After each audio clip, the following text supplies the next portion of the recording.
Shalom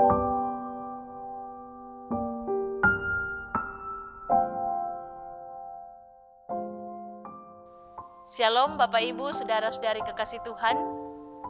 Kita sungguh berbahagia jikalau pada malam hari ini kita boleh diperjumpakan kembali melalui saat teduh malam yang diprogramkan oleh Badan Pekerja Sinode Wilayah 4 Makassar. Dan bersama-sama kita akan memuji memuliakan nama Tuhan atas segala karyanya yang boleh terjadi dalam kehidupan kita.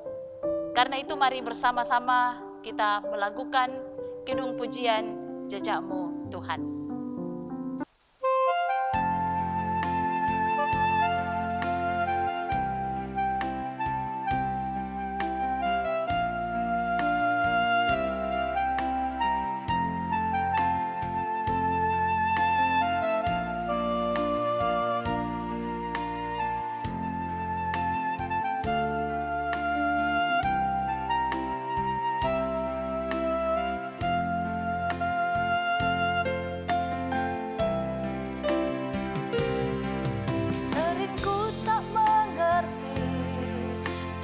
Jalan-Mu Tuhan, bagai di belantara yang kelam.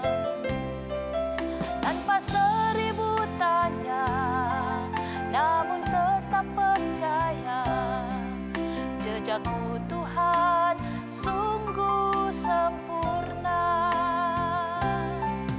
Ajarku memahami semua yang Kau ingini, agar hidupku puaskan hati-Mu. Bagimu aku rela sepenuh hati menghamba, serahkan diri genapi karya-Mu.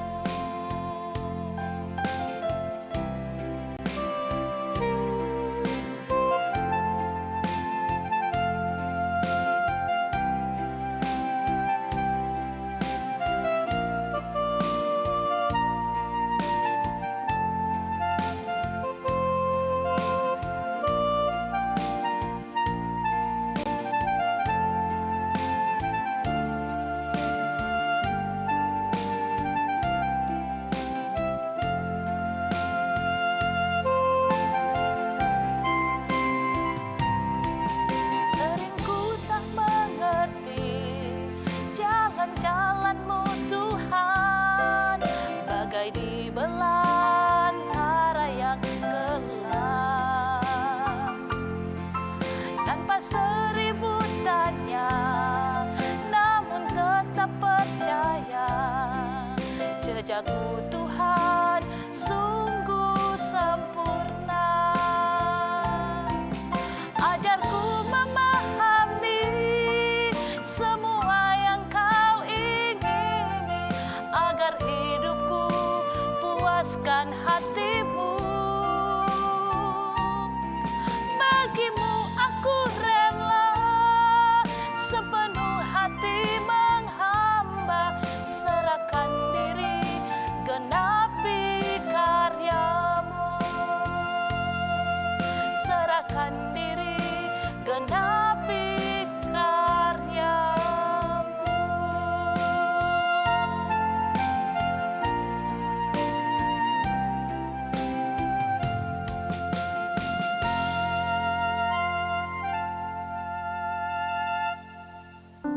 Untuk pembacaan dan pemberitaan firman Tuhan, mari kita berdoa.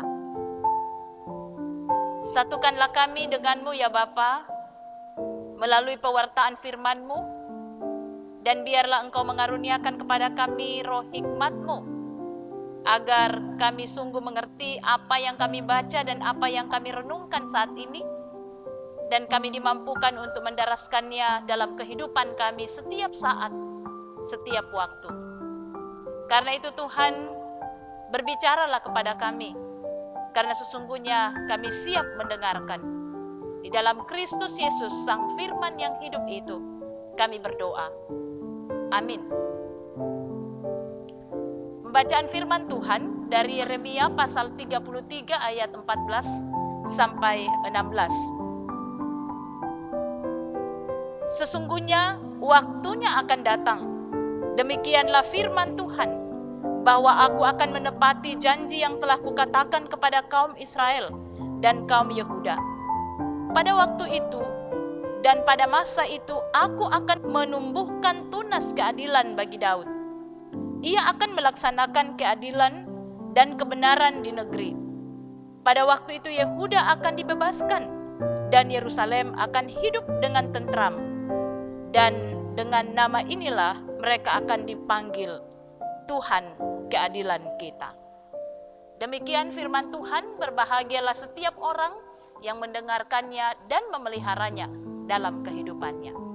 Amin. Dari keseluruhan perikop bacaan kita disimpulkan dalam satu tema, menghidupi cinta kasih Allah.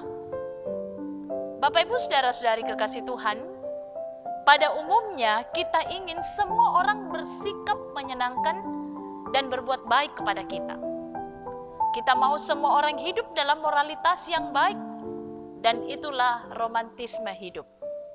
Tetapi kenyataannya, dunia yang kita tinggali tidaklah demikian. Kita menyadari bahwa dunia ini baik, tapi dihuni oleh orang-orang yang rapuh, yang bisa berbuat salah kapan saja. Itulah yang terjadi pada bangsa Israel. Mereka sadar bahwa mereka dipilih Allah menjadi umat pilihannya. Mereka dikasih Tuhan dan diberi janji menjadi bangsa yang besar. Namun proses untuk menjadi umat pilihan juga sebenarnya memberi mereka risiko. Mereka perlu bersedia dibentuk Tuhan, dan ini adalah hal yang tidak mudah diterima. Pembuangan ke Babel yang mereka rasakan sebenarnya adalah akibat dari dosa dan kesalahan mereka sendiri.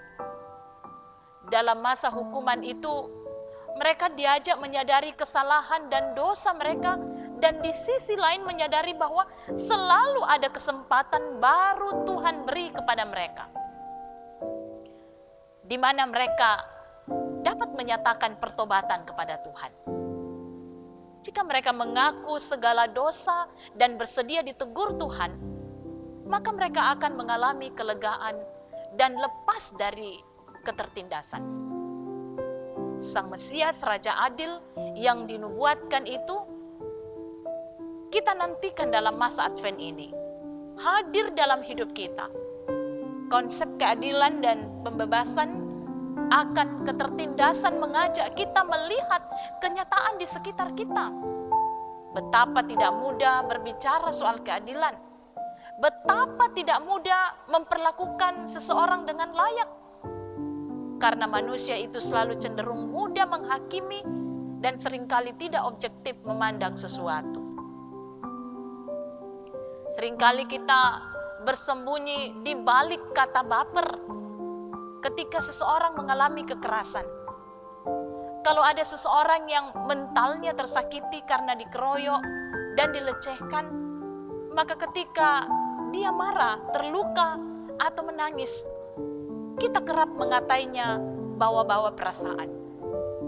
Sikap itu sebenarnya hanya menunjukkan bahwa kita adalah seseorang yang suka menghakimi tanpa tahu apa yang sudah dilalui dan dijalani oleh orang itu.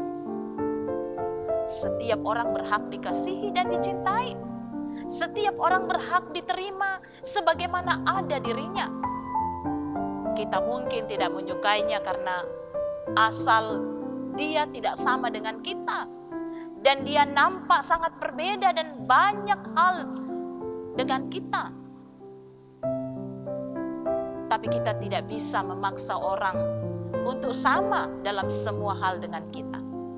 Gereja hadir dalam dunia ini untuk menerima segala perbedaan yang ada dan menerima semua perbedaan pendapat.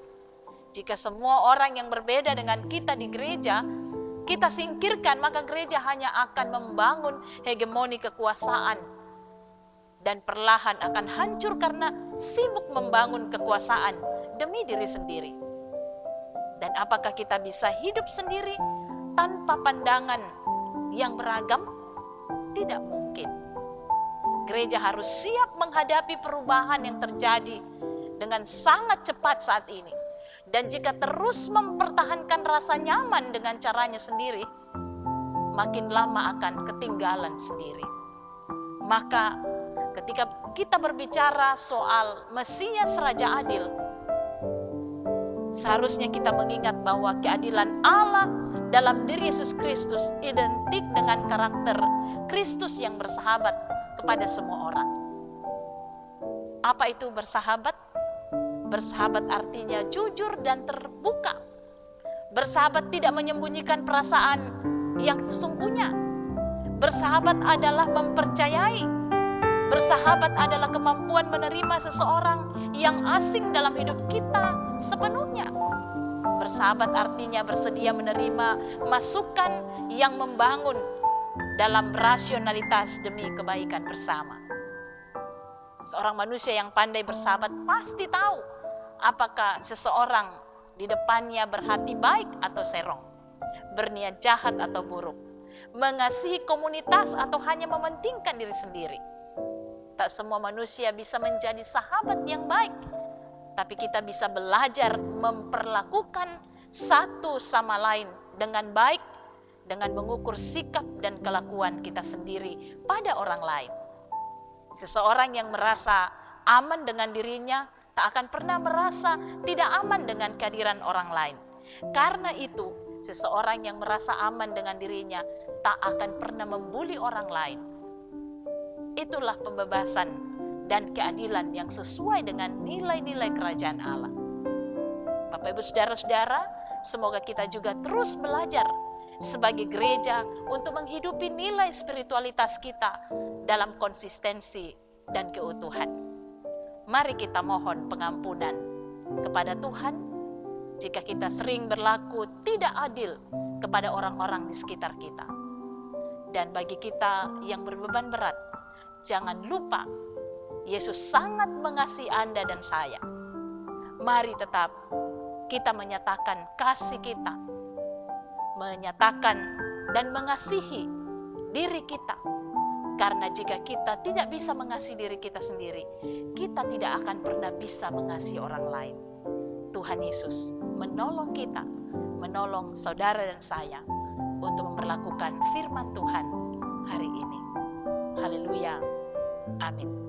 Marilah bersama-sama kita melakukan kasih Tuhan Yesus tiada bertepi, pelengkap Kidung Jemaat nomor 128.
Senantiasa berseri.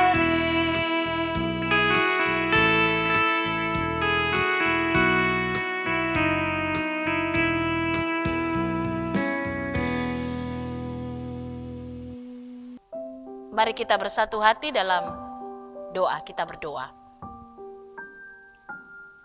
Kami sungguh bersyukur kepadamu ya Allah Bapa di sorga, karena Engkau Allah kami yang bukan hanya maha kuasa, tetapi juga maha kasih dalam kehidupan kami.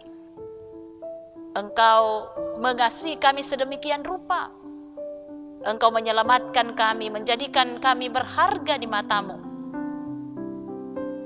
Melalui pengorbanan Yesus Kristus yang datang ke dalam dunia ini, menebus kami, mengampuni segala dosa dan kesalahan kami. Dan kiranya Tuhan, kami terus diberikan kemampuan untuk menghidupi firman-Mu yang telah kami baca dan renungkan bersama-sama pada malam hari ini. Dan di dalam menjalani minggu-minggu Advent ini Tuhan, biarlah kami diberikan hati yang selalu fokus kepada Tuhan. Di dalam penantian ini, biarlah kami terus memiliki hati yang sungguh berserah, berseru kepada Tuhan. Dan biarlah kehidupan kami ini Tuhan senantiasa dituntun oleh Tuhan, diarahkan kepada kehendak Tuhan. Dan kami percaya ketika totalitas kehidupan kami ini hanya bersumber kepadamu, maka kami menjadi alat damai sejahtera Tuhan di tengah-tengah dunia ini. Terima kasih Tuhan. Kami berdoa untuk pengurus badan pekerja Sinode Wilayah 4 Makassar, bahkan seluruh hamba-hamba Tuhan di lingkup wilayah 4 Makassar. Tuhan berkati kami, berikan kami kesehatan yang baik di dalam melakukan berbagai tugas dan tanggung jawab kami, bersama dengan keluarga kami. Kami berdoa Tuhan, untuk rencana-rencana kami ke depan, Tuhan memberkati. Juga kami berdoa bagi pemerintah kami, berikan kebijaksanaan ya Tuhan, terutama di dalam menangani pandemi ini. Biarlah setiap langkah-langkah yang ditempuh oleh para pemerintah kami, semuanya itu akan mendatangkan damai sejahtera bagi kami semua. Kami berdoa Tuhan, buat umat-Mu yang berada dalam pergumulan, baik yang ada di dalam duka cita, di dalam kelemahan tubuh. Tuhan hadir, Engkau melawat mereka, menyatakan topangan kasih-Mu kepada mereka. Biarlah mereka tetap merasakan bahwa Tuhan begitu dekat dengan mereka, dan mereka tetap berpengharapan hanya kepada Tuhan saja. Ya Bapa di sorga, inilah doa kami, inilah permohonan kami, inilah ungkapan syukur kami. Sempurnakan ya Tuhan, karena semuanya ini kami pertaruhkan hanya melalui nama anak-Mu Yesus Kristus. Itulah Tuhan dan Juru Selamat kami yang hidup. Amin. Demikianlah perenungan firman Tuhan pada malam hari ini dari Gedung Gereja Jemaat Landraki Biringkanaya Klasis Makassar Timur. Kami menyapa Bapak Ibu semua. Semoga kita tetap sehat, semangat menjalani hidup karunia Tuhan, dan biarlah Roh Kudus menolong kita. Tuhan memberkati kita. Salam sehat buat kita semua.